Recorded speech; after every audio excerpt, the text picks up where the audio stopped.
Vemos ya el tema 58, que es el contrato de servicios. Es el último de los temas que el programa dedica a los contratos del sector público.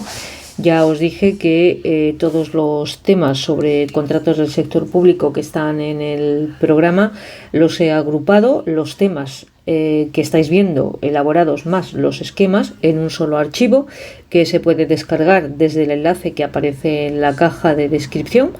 Y simplemente por comodidad, por si alguien lo quiere descargar para imprimirlo, y si no, pues está aquí en la pantalla, no hay ningún problema. Vamos a ver las disposiciones generales. Dice que nos ocuparán desde el 308 al 310. No es un tema muy largo. La cuestión es que yo no lo haga muy largo, porque veis que termina, bueno, veis no, os lo digo yo, termina en el 315, que es el último de los artículos sobre la responsabilidad del autor de un proyecto de obras. Entonces, bueno, comenzamos con el 3.8, contenido y límites del contrato. Aquí ya dice el epígrafe que no plantea especial dificultad el señalar los contenidos y límites del contrato, y tan solo destacar en principio que si se trata de la puesta a disposición de medios que conlleven, de productos que conlleven propiedad intelectual, esta se cederá aparejada al objeto. El segundo de los párrafos es interesante, ya que trata de evitar el empleo de esta modalidad de contrato para suplantar la figura del contrato laboral o la relación estatutaria en el supuesto de contratación de personal o de consolidación de personas que hayan trabajado anteriormente para la administración pública. Veis que hay alguna errata, porque lo hice, la verdad es que lo subí un poco digamos rápido para que estuviera disponible. Y bueno, en el próximo que estoy preparando sobre el régimen local, en la parte especial, concretamente los temas de régimen local, esos están ya más trabajados, más corregidos y están mejor. El archivo que estoy preparando, quiero decir. Bueno, aún más comprometido es el apartado 4, que nos dice que cabe la contratación conjunta de la elaboración del proyecto y la dirección de la obra. Recordad la figura de la dirección de la obra es el director facultativo, de acuerdo al artículo 62, tiene ese nombre, y que se ampara esta contratación conjunta en una supuesta en evitar una supuesta merma de la calidad. No se menciona este supuesto contemplado en el 234, de que la redacción, ejecución y dirección de la obra recaiga en el mismo contratista, con los efectos que ello pudiera causar sobre los distintos contratos, y que podrían ser 3 en función de todos los sujetos que van apareciendo. Es decir, estamos viendo por un lado, al principio parece que el contrato de concesión de obras, vamos a poner por ejemplo, es un tocho unificado donde un contratista licita, resulta adjudicador y después formaliza el contrato. Y da la impresión, al menos a mí en el primer acercamiento que hice a la ley, daba la impresión de que este señor o esta sociedad presidida por un señor o una señora, me da lo mismo, que luego vayan a decir cosas raras, pues se encargaba de todo. Yo ya me encargo de todo, yo redacto el proyecto, yo os presento el proyecto, me lo supervisáis, hacemos el replanteo, comenzamos la obra y después explotamos. Y no, conforme vamos desgranando la ley de contratos, nos damos cuenta de que una figura tan compleja como el contrato de concesión de obras puede, y digo puede y no debe, porque es puede, implicar la presencia de multitud de sujetos. De un lado el redactor del proyecto, de otro lado el director facultativo, que puede o no ser la misma persona que el redactor del proyecto, de otro lado podría ser que la ejecución de la obra se encargara a un tercero distinto de quien va a realizar la fase de explotación, es decir, distinto del concesionario en puridad. alguien, un subcontratista que te haga la obra, que se dedique a eso, y luego tenemos la figura del concesionario, que es quien realiza la explotación de la obra. Y para más INRI, después tenemos una figura que se dice que se nombrará por la administración pública para que controle la eficaz explotación de la concesión. Esta figura es también por parte de la administración pública. Entonces, claro, al darnos cuenta de todas estas figuras, empiezan a aparecer una serie de combinaciones que ya he explicado en otros temas que suponen, en principio, pues nosotros, yo personalmente, si tengo algún tema de contratos para cantar, me limito a cantarlo conforme viene la ley, pero esto como te toque en un caso práctico o te toque en una cosa así, ojito, porque esto puede tener combinaciones múltiples. Bien, vemos aquí. Sobre los distintos contratos necesarios para ello, que serían 3. Primero, un contrato de servicios para la redacción del proyecto. Tenemos de un lado una persona que redacta el proyecto mediante un contrato de servicios. Contrato de servicio de dirección de obra. Ya tenemos otro contrato distinto y no me quiero meter ya en el plazo de garantía de la dirección de la obra. Vale, porque como todo contrato de servicio conlleva un periodo de garantía. No obstante, como las indicaciones del director de obra tienen que ser aprobadas para que se lleven a cabo por la administración, digamos que tiene su responsabilidad, porque es responsable de que la obra se realice en los términos de los pliegos del contrato y de las instrucciones que pudieran dar los órganos que supervisaron el proyecto, pero en realidad, salvo esto, poca responsabilidad tiene. Y después tenemos otro contrato de servicio que conlleva la ejecución de una obra.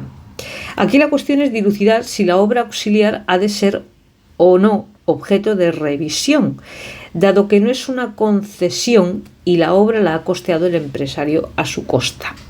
No se incluye en esta duda el caso de puesta a disposición de bienes o productos demaniales, que siempre revertirá. Vamos a ver.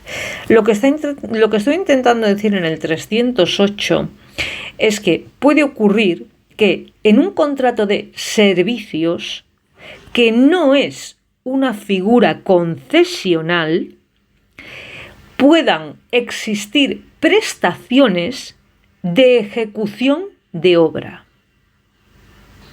Vamos a ver si queda claro. De un lado tengo un contrato de servicios, que como ya sabéis el artículo 17, creo recordar, nos describía cómo aquel que tiene como objeto las prestaciones de hacer cuyo resultado no sea un inmueble o un suministro o un objeto de suministro, la adquisición de bienes, muebles o inmuebles. Bien. Bueno, pues de pronto nos aparece la figura del contrato de servicios, que cabe no como contrato mixto. Ojo, no estoy hablando de un contrato mixto en el que se mezclan prestaciones del contrato de obras con el contrato de suministros, con el contrato de servicios, sino un contrato de servicios que incluye la realización de unas prestaciones de ejecución de obra. Con lo cual, por eso aparecen todas estas figuras aquí, porque si no, ¿de qué? ¿De qué aparecen todas estas figuras en el 308?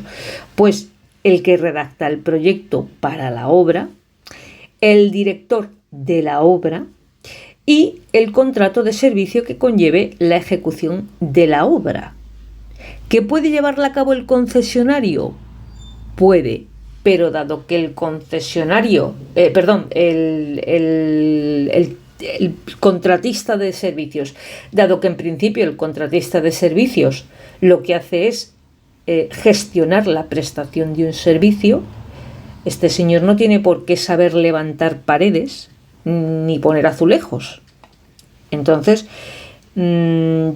yo sigo sin entender exactamente por qué esta modalidad de contrato de servicios que conllevan ejecución de prestaciones de obra no se incluyen dentro de la concesión de servicios. Cierto es que parece ser que se trata de obras de poca entidad, pero si tenemos que redactar un proyecto con lo que ello conlleva, incluido el plazo de garantía, si tenemos que contratar a un director de obra y si tenemos que contratar a otra empresa que lleve a ejecución la obra, yo he puesto aquí mediante un contrato de servicio, pero puede ser también mediante una subcontratación, ya lo vimos en el contrato de concesión de obra. Entonces, ¿esto por qué no se tramita como una concesión de servicios en la que una de las prestaciones sea la ejecución de una obra, o mejor, una concesión de obra? Bueno, pues no lo entiendo, pero bueno, así queda. Esto es lo que viene a decirnos el artículo 308, que yo cuando lo leí me costó entenderlo y por fin lo entendí. 309. La determinación del precio, incluyendo las modificaciones del contrato. El sistema de determinación del precio pues podrá ser por los componentes de la prestación, en función de las unidades de ejecución, de las unidades de tiempo, a tanto alzado o la combinación de alguna o algunas de estas. Si el sistema de determinación es por unidades de ejecución, aquí vemos un supuesto muy parecido al del contrato de suministros del tema anterior, podrá variarse el número, bien incrementando o reduciendo sin que éste tenga consideración de modificación cuando, estando previsto en los pliegos, no supere el 10% del precio del contrato. Esto veis que sí es idéntico al contrato de suministros. Vamos a ver la ejecución 311-312. Ejecución, responsabilidad y cumplimiento. Aquí nos lo merendamos en un artículo todo. Se dice que la ejecución será conforme al contrato, los pliegos, las indicaciones del responsable del contrato. Eso ya lo sabíamos. La responsabilidad por defectos o inadecuación será del contratista.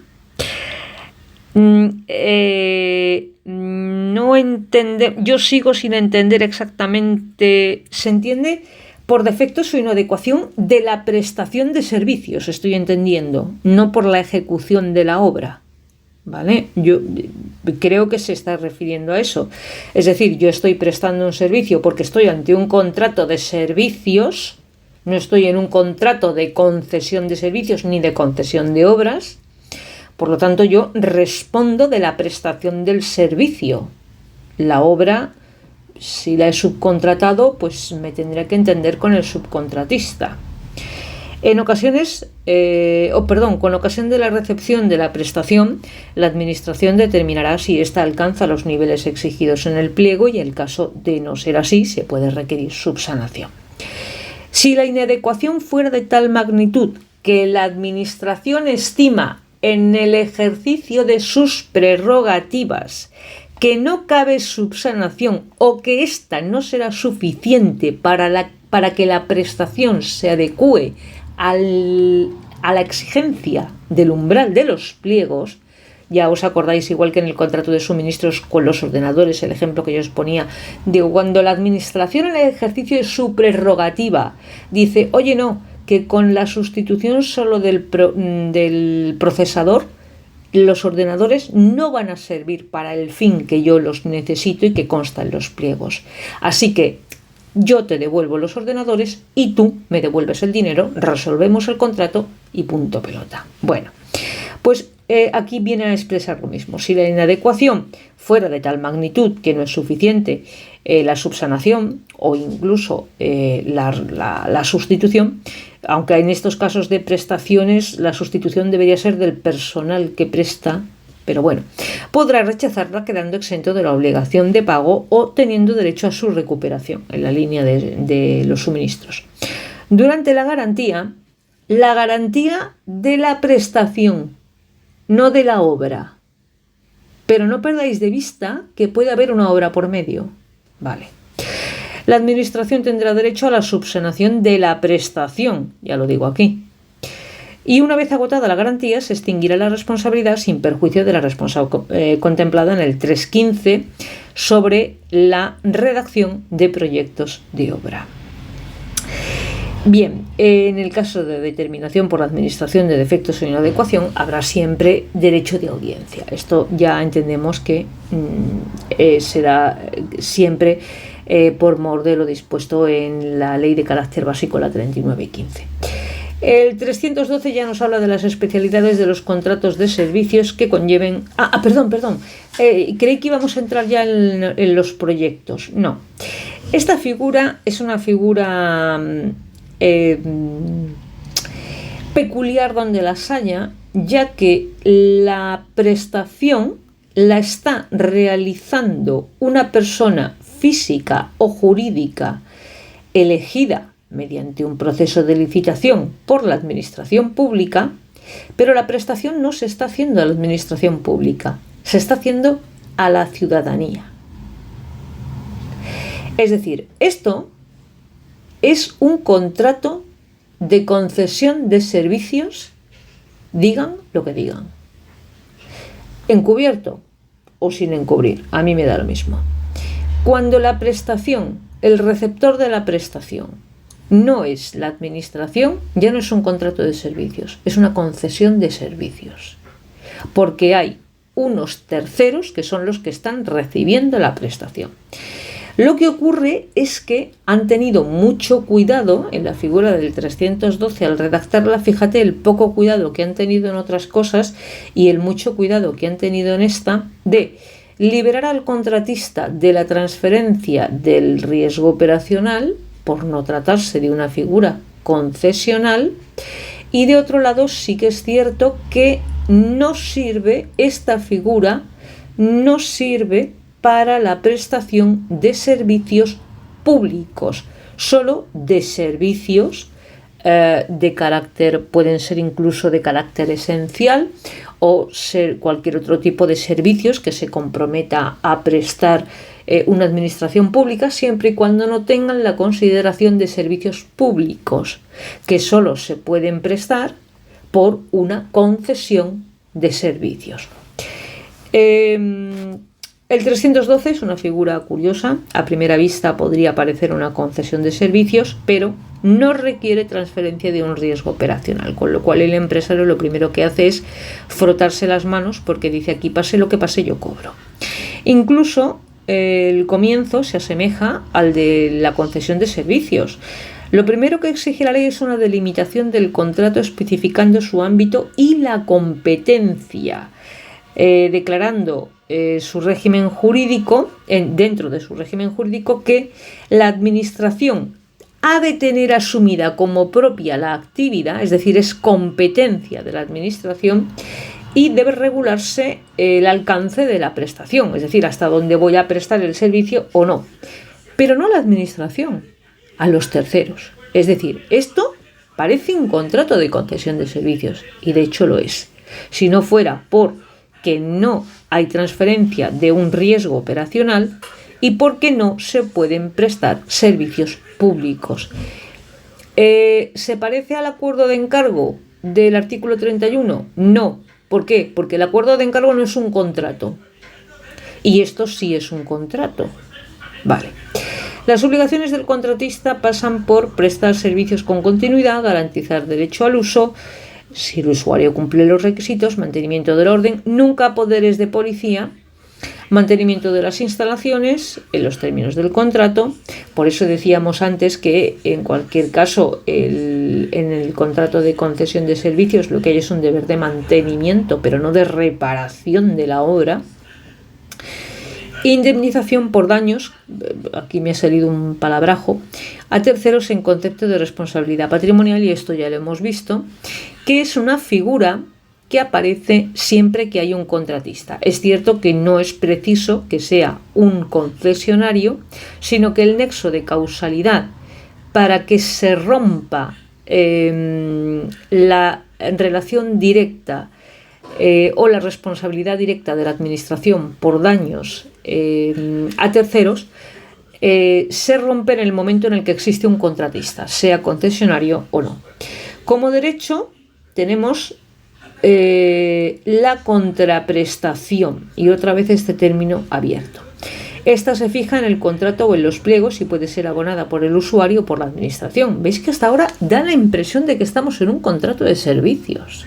Perdón, de concesión de servicios. A mí es la impresión que me da, que estamos en un contrato de concesión de servicios, todo es igual.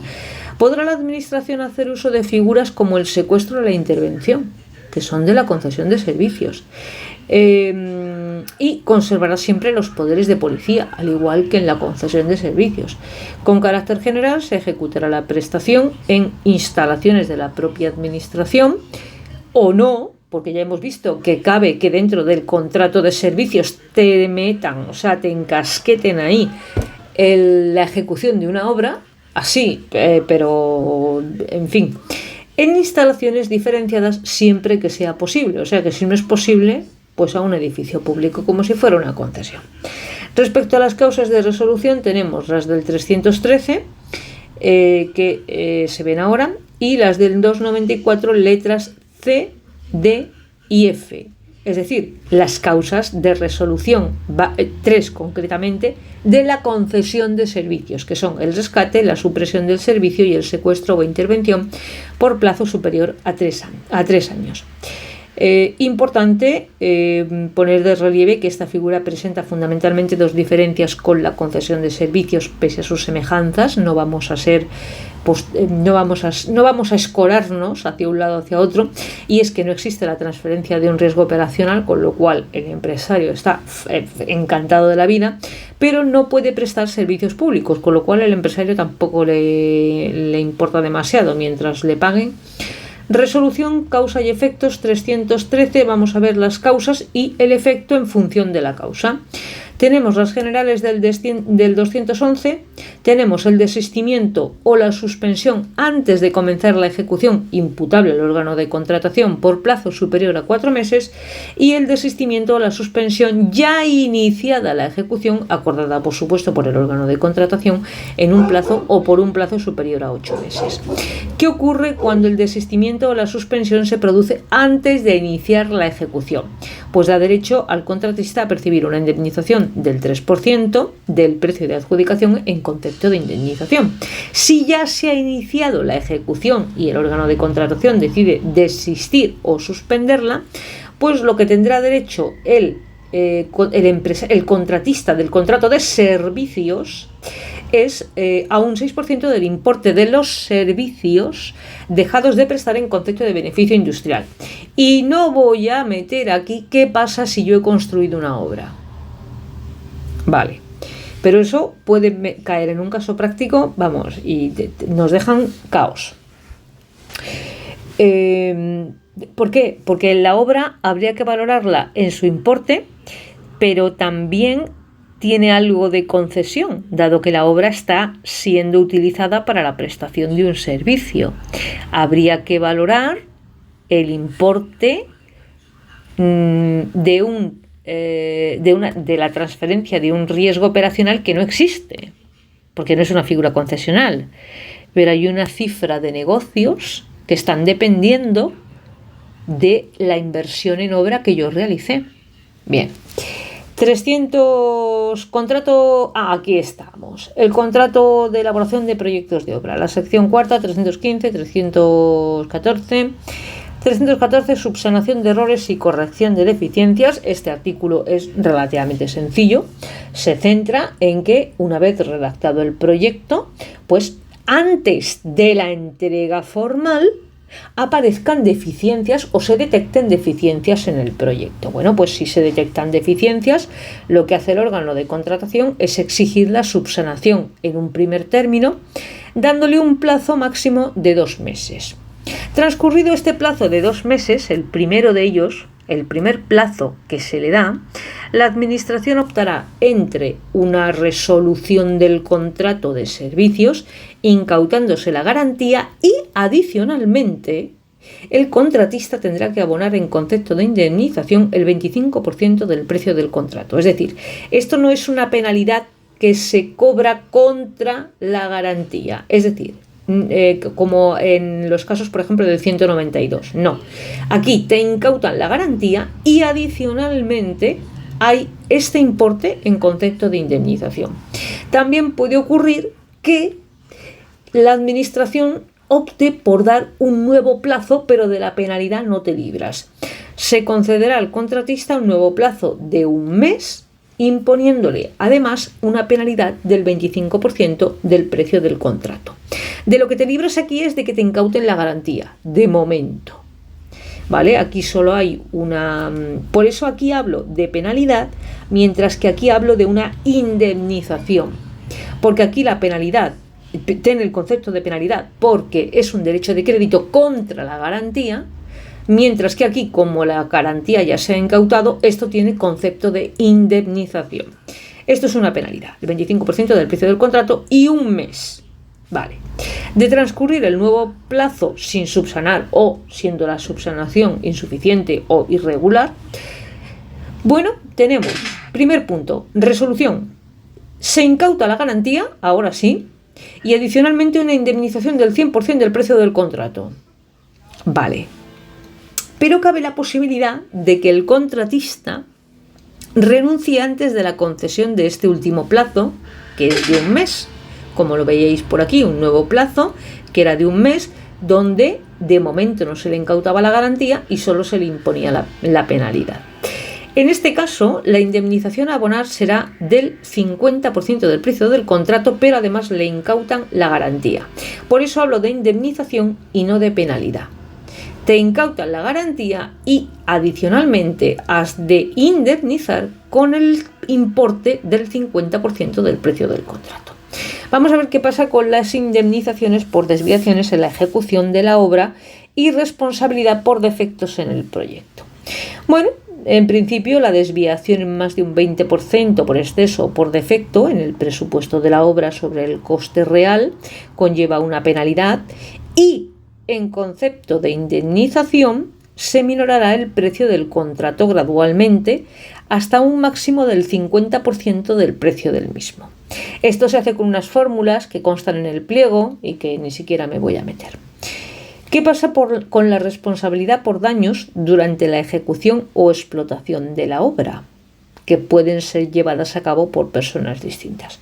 Como penalidad podrá exigirse en concepto de indemnización por daños causados hasta un máximo de 5 veces el precio del contrato. Esta responsabilidad será exigible dentro de los 10 años contados desde el acta de recepción. Tenemos en cuenta que en los contratos concesionales, cuando se ejecuta la obra y se da paso a la fase concesional, no se levanta un acta de recepción, se levanta un acta de un acta de conformidad. Quiero recordar que era, el nombre no me sale ahora. Era un acta era un acta de conformidad. Bien, ¿por qué? Porque en la concesión, la obra, una vez ejecutada, no la recibe la administración. La sigue utilizando el concesionario para llevar a cabo la explotación. Lo que ocurre es que aquí no se ha tomado la precaución de distinguir entre los contratos que conllevan obra a secas, con lo cual hay un acta de recepción, y los contratos que conllevan fase concesional, con lo cual no existiría acta de recepción, sino acta de comprobación. Perdón que antes me he equivocado porque son ya muchos los nombres. Entonces, ¿desde cuándo exigimos estos 10 años, digamos, como responsabilidad o en calidad de garantía? ¿Desde el acta de recepción que se produce cuando finaliza la concesión? ¿O desde el levantamiento del acta de comprobación, que es cuando se finaliza la obra? Bueno, lo dejamos ahí. Independientemente y adicionalmente correrán por cargo de esto las indemnizaciones a terceros por daños patrimoniales. Esto va por vía civil. Vemos en este artículo la primera datación del plazo de responsabilidad del autor del proyecto una vez concluido el plazo de garantía del contrato de servicios por el que se contrató la redacción del proyecto. Sin embargo, y aunque la responsabilidad, que no garantía, se extienda por 10 años, ¿vale?, desde el acta de recepción, y yo he puesto aquí o acta de comprobación en caso de concesión, pero realmente lo he puesto por hacer una similitud. Yo no lo sé si este plazo comienza a contar desde el acta de recepción o desde el acta de comprobación, o hay que esperar a que los bienes haya reversión en la concesión. ¿Por qué? Porque el artículo no lo especifica, no distingue la figura del contrato no concesional de la figura del contrato concesional. En este caso, de un contrato de obras, por ejemplo, o solo de un contrato de obras porque es el proyecto de una obra. Bueno, tampoco, y sigue quedando huérfano el plazo del 244, que es el de los vicios ocultos, figura civil, de los 15 años desde el acta de recepción o acta de comprobación. Tampoco sabemos si es desde el acta de comprobación. En fin, ¿qué sucede con ese plazo de 5 años que queda vacante? El contratista aducirá que es responsabilidad del redactor del proyecto, y el redactor del proyecto, por su parte, aducirá, de acuerdo al 315, que su responsabilidad se extinguió a los 10 años del acta de recepción. Y he aquí el irresoluto problema. Así que aquí, con el irresoluto problema, os dejo el fin del tema 58. Os enseño el esquema para que veáis. Es un tema relativamente sencillo para explicarlo en un escrito o incluso en un oral, pero ojo con una práctica, ¿eh? Y como sea puñetera la práctica, que las hay, ojito, porque te empiezan a mezclar plazos de garantía del director del facultativo con el plazo de garantía de la obra, con el plazo de garantía del autor del proyecto, en fin, ya sabéis, ya lo he explicado en otros temas. Bien, aquí tenéis el 314 con esa diferenciación entre indemnización y penalidad, y por último la indemnización por desviaciones y por daños en la obra consecuencia de la redacción incorrecta. Que digo yo, si a mí un sujeto, persona física o jurídica, me redacta un proyecto, yo soy órgano de contratación, y el proyecto sí o sí, porque lo dice el 235, tiene que pasar por una supervisión de un órgano administrativo, y una vez pasa por la supervisión de este órgano administrativo y da el ok, quiere decir que considera que el proyecto es bueno, y a continuación el órgano de contratación lo aprueba, me pregunto por qué en su momento no se vio el defecto, si es que lo tenía. Porque esto está contemplado con toda naturalidad en el 314.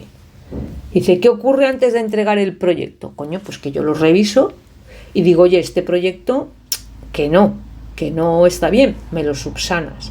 Pero todo esto antes de la ejecución de la obra. Claro, yo por eso el artículo 315 y el problema de quién es el responsable una vez que se ejecuta la obra, cuando realmente el proyecto ya se evaluó antes de la ejecución de la obra por un órgano administrativo especializado en este tipo de cosas, es decir, por ingenieros, por arquitectos, y no detectaron ningún fallo en el proyecto. ¿Por qué no detectaron ningún fallo en el proyecto en ese momento? Hubiera sido muy simple. Se le rechaza el proyecto al autor y se le dice o subsanas o resuelvo, pero no se detecta el fallo. Entonces están haciendo de alguna manera responsable al autor por una falta de especial deber de caución que debería tener el órgano que está supervisando el proyecto, y después el órgano de contratación, que es quien lo aprueba. Bueno, yo ahí lo dejo. Otra cuestión irresoluta que os queda para que no dormáis durante estos días. Bien, con esto finaliza el esquema del tema 58.